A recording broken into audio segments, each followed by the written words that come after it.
বাবাজি এই যে মাটি নিয়ে আইছি। জিম টাপাক ডমডম, জিম টাপাক ডমডম। এখন যা বলবো তুই শোনার জন্য প্রস্তুত তো? বাবা কি আছে বলেন?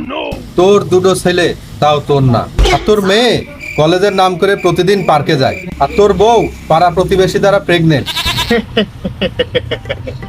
আরে হাসছিস কে? পাগল হয়ে গেছিস নাকি? বাবা এবার আমি যা বলবো এটা শোনার জন্য আপনি প্রস্তুত তো? তুই আবার আমার দেখে সন্দেহ করছিস? বল তাড়াতাড়ি। বাবা আমি আমার ঘরের মাটি আনতে ভুলে গেলাম, এটা তো আপনার বাড়ির মাটি।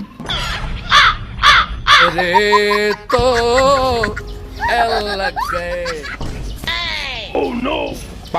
স্বাভাবিক মৃত্যু, আমার কোনো হাত নেই।